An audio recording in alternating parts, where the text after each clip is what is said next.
My 5-year marriage turned into a complete joke in that moment.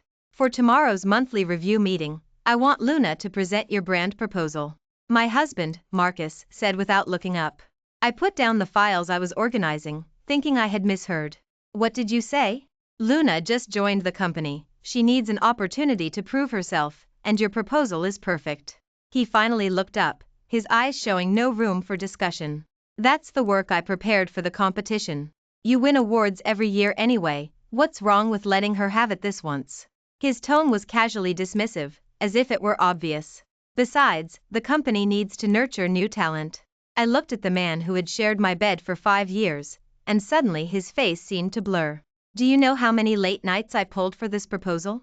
You're giving it to a newly hired intern? Grace, stop being so petty, it's just a proposal, isn't it? His expression turned cold. I've already decided. I clenched my fists, blood surging through my veins.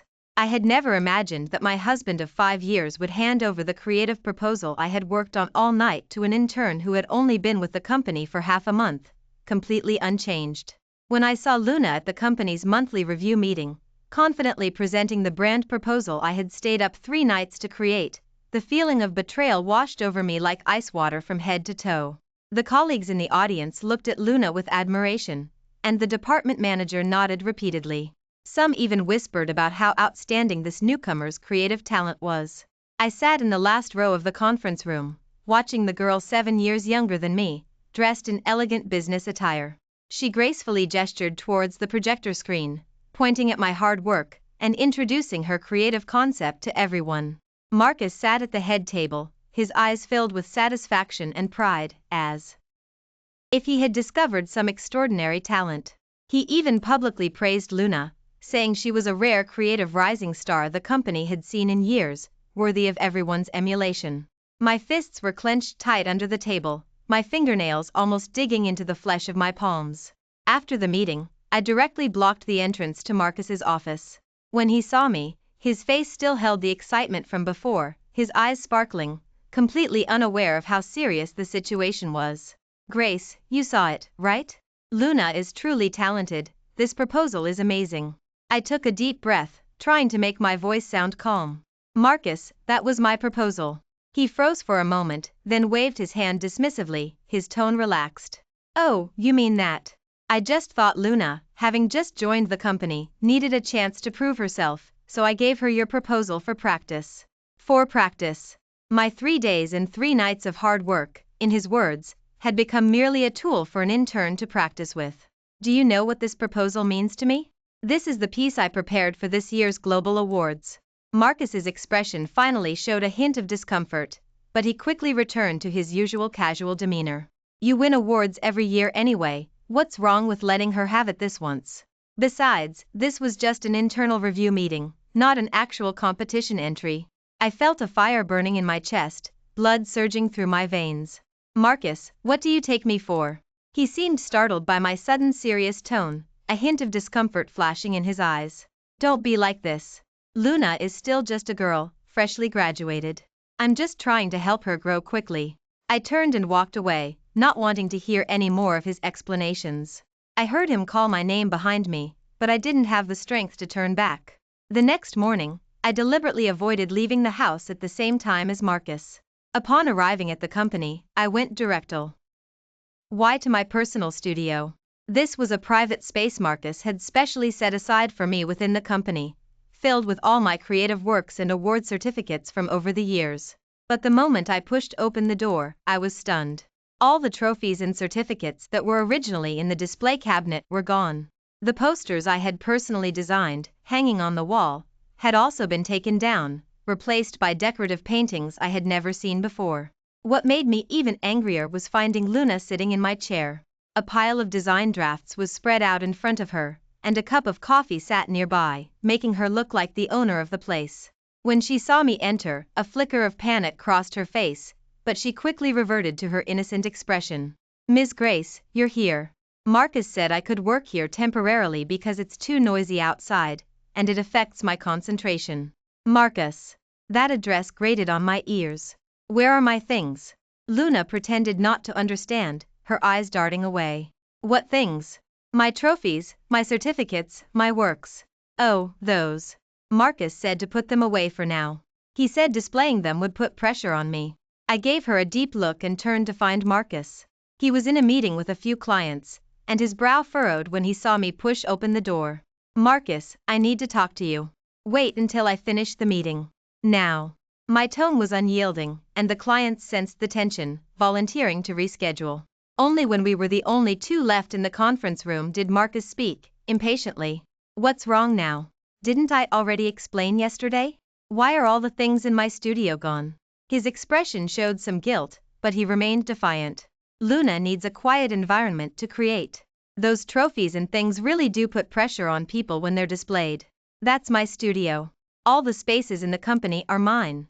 I can arrange them however I want.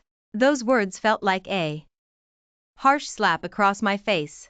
Yes, this was his company, Vance, which he had built from the ground up.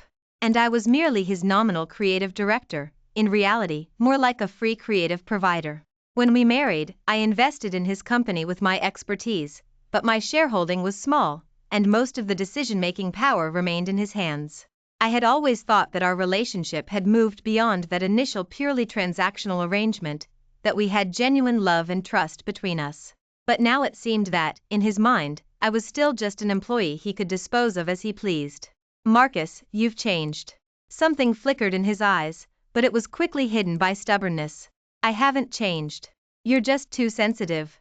It's just borrowing a space, isn't it? Do you have to make such a big deal out of it? I turned and left the conference room, having made my decision. Since he didn't care about my feelings, there was no need for me to compromise any further. Over the next few days, I consciously distanced myself from Marcus. In the mornings, I left before him, and in the evenings, I came home after he had gone to sleep, trying to minimize our time alone. But to my surprise, Luna actually sought me out. When she knocked on the door of my temporary office, she had that seemingly sincere smile on her face. Miss Grace, I know you misunderstand me, but I genuinely just want to learn. I continued looking at my computer screen, not raising my head. Learning doesn't require taking over someone else's studio. She sat in the chair opposite me, her tone carrying an uncomfortable familiarity. Actually, I've always admired your work. It's truly an honor to work in the same company as you. If you truly admired it, you wouldn't have used my proposal and passed it off as your own work. Luna's expression faltered for a moment, but she quickly returned to her innocent look. Miss Grace, you're mistaken. Marcus said that proposal was a collective compa. New York effort, and he had me present it just to practice my presentation skills. I finally looked up at her, carefully observing her expression. This young woman was indeed pretty, with fair skin and delicate features. When she spoke, her eyes would curve into crescents, easily winning people over. But beneath her eyes, I detected a subtle hint of triumph and calculation. Luna, how old are you? 23. Then you should know what honesty means. Her smile stiffened. Miss Grace, I don't understand what you mean. My meaning is very clear. I completed that proposal from start to finish entirely by myself. You knew that, yet you still had the audacity to present it. That's called being shameless. Luna's face instantly flushed red, but she quickly composed herself. Miss Grace, what you're saying is really hurtful. I was just following Marcus's instructions. After saying that, she hastily left my office. But I knew this wouldn't be the end of it. Sure enough, that afternoon Marcus found me, his face cold. Grace, what do you mean? Why did you talk to Luna like that? I put down my pen and looked at him calmly. What did I say? You called her shameless, said she stole your proposal. She's just a newly graduated girl, how embarrassing for her to be spoken to like that.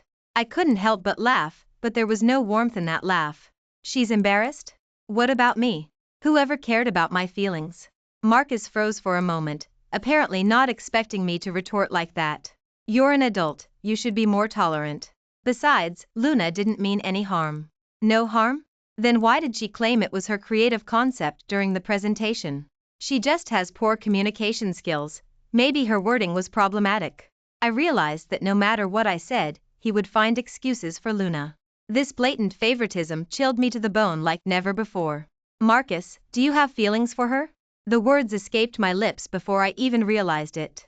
His face instantly turned ashen, a flicker of anger in his eyes. What nonsense are you talking about? She's just my subordinate. Does a subordinate need you to defend her like this? Can a subordinate casually use my studio? Can a subordinate take my creative work and claim credit for it? Marcus pressed his lips together, remaining silent for a long time.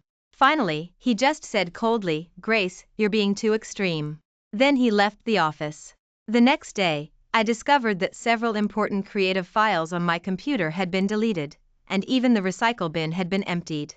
These files were proposals I had recently prepared for several important clients, and each one had cost me a tremendous amount of effort. Even worse, one of them was an entry I had prepared for an international advertising festival, an award that held significant meaning for me. I immediately contacted the IT department and asked them to help me recover the data. After checking, the technicians told me that the files had been deliberately deleted, and the deletion occurred around 11 last night. At 11 last night, I was already home. The only people in the company were the security guard on duty and employees working overtime. I checked the surveillance footage and found that Luna indeed stayed at the company very late last night, and she had also entered my office. When I told Marcus about this discovery, his reaction completely disappointed me. Maybe she wanted to learn your creative approach and accidentally deleted them. Don't maliciously speculate about a young woman. Accidentally deleted? Marcus, even the recycle bin was emptied. Is that an accident? Maybe she was trying to help you clean up junk files. Watching him defend Luna, I suddenly felt as if the man in front of me was a complete stranger. Okay, even if it was an accidental deletion, then why didn't she tell me? Why did she hide it? She might have been afraid you'd blame her. I took a deep breath, trying hard to control my emotions. Marcus, I'm going to ask you one last time. If only one of us, Luna or I, could stay, who would you choose? He froze, clearly not expecting me to ask such a question. After a long pause, he finally spoke, a hint of impatience in his voice. Why are you forcing me to choose? You are both important to me. Answer me. Something flickered in his eyes, but he ultimately stated it firmly. I won't let Luna go. She's a promising young talent, and her future shouldn't be ruined because of some misunderstandings. Those words were like a knife plunged deeply into my heart. I understood. In his heart, my place was not even as important as an intern he had known for less than a month. Okay, I understand. I turned and left his office, my decision already made. That evening, I contacted my lawyer friend, David. David, help me prepare divorce papers. There was silence on the other end of the line for a few seconds. Grace, are you serious? Weren't you and Marcus always doing well? Just prepare it. I want to see the agreement within 3 days. All right, but you need to think carefully. There's also the matter of company shares between you two. I know. I'll give up all my shares in his company, but I have one condition. What condition? I want to reclaim the copyright to all the works I've created, and the copyright to all the creative proposals I've designed for the company over these past 5 years. David gasped. Grace, those are Vance's core assets. Those were always my works. I'm just taking back what belongs to me. Over the next few days, I quietly began gathering evidence to prove that those creative proposals were indeed my original works. I dug out all my creative drafts and organized the evolution process of my design ideas. I even found testimonies from some clients, proving they initially chose to collaborate with Vance because of my creative concepts. At the same time, I was secretly contacting some excellent creative talents, preparing to establish my own studio. During this period, Luna seemed to sense something and began frequently speaking ill of me to Marcus. She told Marcus that my recent work attitude was very negative and that I had spoken harshly to her, affecting her work enthusiasm. Marcus actually believed her words and even specially came to talk to me, saying my recent performance had deeply disappointed him. Grace, Luna said you've been quite unfriendly to her lately. This kind of behavior isn't good for the company's team morale. I sat opposite him, looking at him calmly. What else did she say? She said you deliberately gave her unreasonable tasks and disparaged her abilities in front of other colleagues. I couldn't help but laugh. This Luna certainly knew how to twist facts. Do you believe her? Marcus, feeling a little guilty, avoided my gaze. I just hope you two can get along harmoniously. After all, you're both colleagues in the same company. Okay, I understand. I stood up to leave, but Marcus called out to me. Grace, are you dissatisfied with me lately? I looked back at him, a wave of bitterness rising in my heart. No, I'm fine. That's good then. I thought you were angry with me. I didn't say anything more and just left his office. That afternoon, I received the draft divorce papers from David. I read it carefully, confirmed there were no issues, and decided to confront him tonight. When I got home, Marcus was busy in the kitchen, seemingly in a good mood. Why are you home so early today? There's something I want to talk to you about. He came out of the kitchen, carrying the freshly cooked dishes, a smile still on his face. What's so mysterious? I took the divorce papers from my briefcase and placed them on the dining table. When saw the cover of the agreement, the plate in his hand nearly dropped to the floor. What does this mean? His voice trembled, and his face instantly turned ugly. I don't think there's any need for us to continue this, Mar. Let's get a divorce. You want to divorce me because of Luna? I shook my head. It's not because of Luna. It's because of your distrust and disrespect towards me. How have I disrespected you? From the moment you casually gave my creative work to someone else, you had already disrespected me. Marcus's face grew even darker. Those are minor issues. We can communicate and resolve them slowly. To you, they're minor issues, but to me, they're matters of principle. I pointed to the agreement on the table. I've thought this through very clearly. Sign it. Marcus abruptly stood up, an angry expression on his face. I won't sign. We still have feelings for each other, and we have a son. I will assume responsibility for our son's upbringing. You can have regular visitation rights. Grace, are you really this heartless? Watching his angry demeanor, my heart wasn't entirely unmoved. But remembering all his defenses and favoritism towards Luna, my heart hardened again. Marcus's feelings are mutual. When you repeatedly hurt me for an outsider, the feelings between us already died. Luna isn't an outsider, she's my employee. In my eyes, she's more important than your wife. Marcus's fists were clenched tight, veins bulging on his forehead, but he struggled to control his anger. Think about it. I want to see the signed agreement in 3 days. With that, I went upstairs to pack my things and moved into a hotel near the company that night. The next day, I didn't go to the company. Instead, I directly sent a lawyer's letter to all clients, stating that I would reclaim the copyright to all my original works. This news quickly reached Marcus, and he called me in a rage. Grace, are you crazy? What you're doing will ruin the company. Those were always my works. But you invested your expertise initially, so those works should be considered company assets. I can give up my shares, but the copyright to the works must belong to me. Do you know what though? SE works mean to the company? Without those creative concepts, we're nothing. Then find a way to create new works yourselves. Marcus's voice on the phone became hoarse. Grace, I'm begging you, let's talk this through properly. Don't act impulsively. There's nothing to discuss. Either sign the divorce papers, or I'll see you in court. I hung up the phone, feeling no sympathy whatsoever. That afternoon, David called me to say that Marcus's lawyer had contacted him, wanting to negotiate. What conditions did he propose? He's willing to give you 30% of the company's shares, but he hopes you won't reclaim the copyright to your works. No. My demands are very clear. Grace, have you really thought this through? That's 30% advance. I've thought it through very clearly. 2 days later, Marcus finally compromised. He signed the divorce papers, agreeing that I would reclaim the copyright to all my works, and I, in turn, gave up all my shares in the company. That afternoon, after the divorce procedures were finalized, I went to the company to pack my personal belongings. Luna happened to be in my former studio. When she saw me enter, a hint of triumph flashed across her face. Ms. Grace, I heard you're leaving the company. That's truly a shame. I ignored her, simply packing my things in silence. But don't worry, I'll assist Marcus well. He's been under a lot of pressure recently because of you. I paused my actions and turned to look at her. Luna, do you think you've won? The smile on her face became even more triumphant. I don't understand what you mean. You will soon.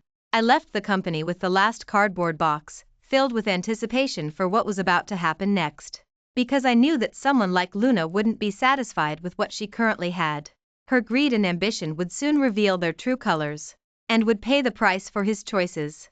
In the first month after the divorce, I focused on setting up my own creative studio. Thanks to my reputation in the industry and previously accumulated client resources, the studio quickly landed several major projects. I also poached several excellent designers who had previously worked at Vance. They were all dissatisfied with Luna's actions and chose to follow me. Meanwhile, I learned through friends that Vance's situation was getting worse. After losing my creative support, the quality of the company's new projects sharply declined, and several important clients expressed dissatisfaction. Even worse, Luna began to show her true colors at the company. According to my former colleagues, Luna now effectively acted as the company's second-in-command. She often ordered other employees around. She also proposed to Marcus that she be appointed creative, replacing me. Marcus hesitated, but eventually agreed. However, Luna's capabilities simply couldn't support that position. Several creative proposals she put forward were plagiarized from the internet, which caused significant problems when discovered by clients. The company's reputation suffered severe damage, and its stock price began to fall. 3 months later, things took a dramatic turn. I saw a piece of news on my social media feed. Marcus's company account had been frozen due to suspected financial fraud. I immediately called my friend David, who was still working at the company, to understand the specific situation. Grace, didn't you know? That woman Luna transferred all the company's money away. What do you mean? She used Marcus's trust in her to trick him into signing several financial documents. She transferred all the money from the company's accounts into her personal name, and then disappeared. When I heard this news, my emotions were complex. On one hand, I felt sorry for Marcus, but on the other, I felt he brought it upon himself. How is Marcus now? He's in a complete mess, trying to borrow money everywhere to fill the void, but the amount is too large to cover. How much money? Nearly 20 million, and the company is now on the verge of bankruptcy. I was silent for a while, a mix of emotions swirling within me. Did he report it to the police? He did, but Luna covered her tracks very well. The police said it might take a long time to find her. After hanging up the phone, I sat in my office, lost in thought. Although it hurt me, we had, after all, been married for 5 years and had a son. Seeing him in such a predicament, I still felt a pang of discomfort. But I also knew clearly that this was the result of his own choices. If he had trusted and respected me back then, things wouldn't have come to this point today. Another 2 months passed, and there was new progress in Luna's financial fraud and escape. According to David, the police, through bank transaction records, found that Luna had indeed absconded with a huge sum from the company's accounts, totaling 23 million. This money was originally Vance's startup capital for new projects, and part of it was working capital loaned from the bank. Luna's methods for defrauding this money were quite cunning. She first exploited Marcus's trust in her by voluntarily taking on the company's financial management. Marcus was even moved at the time, saying, "Luna is truly a responsible and good girl, actively sharing my work burden." Then, Luna, under the guise of investing in overseas projects, persuaded Marcus to sign a series of authorization documents. These documents appeared normal, but in reality, they gave Luna access to operate the company's accounts. Even worse, Luna also forged documents from some overseas investment companies, making believe this was a once-in-a-lifetime investment opportunity. Marcus was completely deceived by her sweet talk. He not only invested all the company's working capital but also mortgaged the company's fixed assets at the bank, taking out another 10 million loan. Once received this money, she immediately transferred the funds overseas through various channels, then vanished into thin air. By the time Marcus realized something was wrong, Luna had already been gone for 3 days. He angrily dialed Luna's number, but her phone had long been switched off. He went to Luna's rented apartment and found it empty. The landlord said someone had moved out 3 days prior. Only then did Marcus realize he had been conned and immediately called the police. But had prepared very thoroughly, all traces had been meticulously cleaned by her. Although the police launched an investigation, catching Luna, who had already fled overseas, would be very difficult. Even worse, after the company's accounts were frozen, Vance's cash flow completely broke down. Not only did the company face bankruptcy, but Marcus personally had to bear enormous bank debts. David told me that Marcus now looked constantly worried, completely worn out. His once proud company was on the verge of collapse, and those subordinates who had once been deferential to him began to find new opportunities. What made him even more despairing was that the bank began to collect on the loans. If he couldn't repay the money, his personal assets would also be auctioned off. "What's he doing now?" I asked David. "He's trying to borrow money everywhere, but who would dare lend him such a large sum? His parents don't have that much cash either. Did he ever think about coming to me? David gave a wry smile. He did, but you blocked him, so he couldn't reach you. And he also knows that he brought this upon himself, so he's too ashamed to come to you. I was silent for a while, my emotions complex. Although had wronged me, seeing him in such a predicament, I still felt a little uncomfortable. But I also knew clearly that this was the consequence he had to bear. He chose to trust Luna instead of me back then, and now he had to pay the price for that choice. Where is Luna now? I heard she ran off to Southeast, but the exact country isn't clear. Police are still investigating. I nodded, not asking any more questions. But I knew in my heart that someone like Luna, so consumed by greed, wouldn't stay put after getting so much money. She would soon reveal her location, and then retribution would naturally await her. Sure enough, before long, news about Luna came back. According to information David got from the police, Luna had indeed fled to Southeast, specifically Bangkok, Thailand. She was living a lavish life there with the stolen money, frequenting high-end hotels and entertainment venues, spending money like water. But good times didn't last long. In a casino, she met a man who claimed to be a Russian businessman. He told her about an investment opportunity that could double her money. Blinded by greed, Luna actually believed him and invested most of her funds. As expected, the Russian businessman was a swindler. Luna not only didn't make any money but was also defrauded of over 10 million. After realizing she had been scammed, Luna confronted the Russian businessman, but was severely beaten by his subordinates. Not only that, but the man also threatened to kill Luna if she dared to report him to the police or cause trouble. Only then did Luna realize she had messed with the wrong people and could only swallow her anger. But misfortunes never come singly. Luna's identity was soon discovered by the local police. It turned out that the domestic police had long issued an international arrest warrant through Interpol, and the Thai police had been tracking her whereabouts. Luna's high-profile behavior at the casino attracted attention, and she was quickly reported.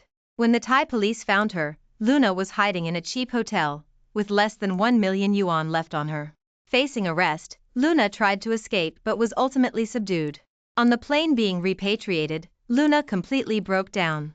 Sobbing, she told the escorting officer that she was just blinded by greed for a moment and hoped for leniency. But the law would not be lenient because of her remorse.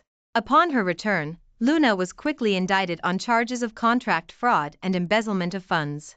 In court, when Marcus saw the once spirited Luna reduced to such a pathetic state, his emotions were very complex.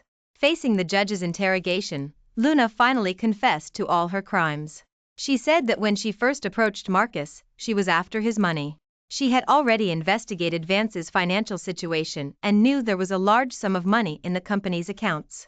From her very first day at the company, she had been plotting how to swindle that money. She deliberately feigned a pitiful demeanor, exploiting Marcus's sympathy to gain his trust. Even deleting my files was intentional on her part, aimed at instigating conflict between Marcus and me. She knew that only by getting me out of the company could she fully control Marcus. Hearing these truths, Marcus fainted on the spot in the courtroom. He never imagined that the pure and kind girl he had always defended was actually such a cunning and manipulative swindler. Ultimately, Luna was sentenced to 12 years in prison and ordered to return all embezzled funds. However, most of that money had already been squandered, and only less than 3 million could be recovered. This small amount of money was a drop in the bucket compared to Vance's enormous losses. Marcus's company ultimately declared bankruptcy, and he was personally listed as a dishonest debtor. The powerful executive, at the peak of his career, became a debt-ridden failure overnight. He had to sell his luxury home and high-end vehicles, and moved into an older neighborhood. His former friends and business partners, who once surrounded him, now avoided him like the plague. What pained him even more was that the industry's opinion of him had completely changed. Everyone said he was a foolish idiot with no foresight, completely tricked by this young woman.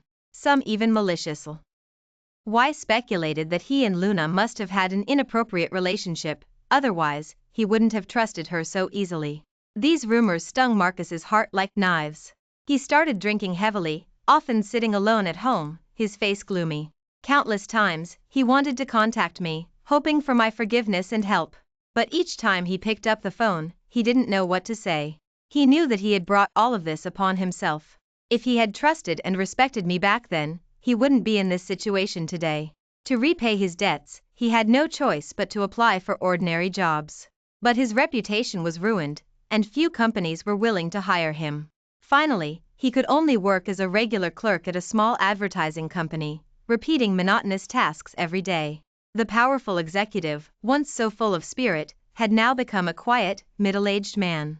As for me, I entered a new prime in my career with my own creative studio. Without the complicated interpersonal relationships and emotional entanglements, I could wholeheartedly dedicate myself to creation. My works successively won international awards, and the scale of my studio grew larger and larger. More importantly, I rediscovered the pure joy of creation, no longer needing to worry about anyone's prejudice or misunderstanding. Our son now lives with me and is very happy every day. He occasionally asks about his dad, and I just tell him his father is busy with work and will come to see him soon. The child is still young, there are some things he doesn't need to know yet. As for my personal life, although several men have expressed interest, I currently have no intention of starting a new relationship. After this betrayal, I've become much more cautious about relationships. I need time to heal my emotional wounds and to ensure that the next person who enters my life is truly trustworthy. Last night, while organizing some files, I found a photo of Marcus and me from when we had just gotten married. We were both so young in that picture, our faces beaming with hope for the future. We never would have imagined back then that our marriage would end this way. But I don't regret my choice. In this world, the most important thing is to uphold your principles and dignity. If you give those up just to maintain a relationship, then the relationship itself holds no meaning. I put the photo back in the drawer, turned off the office lights, and got ready to go home to my son. Tomorrow is a new day. I have new creative projects waiting to be realized and new challenges to face.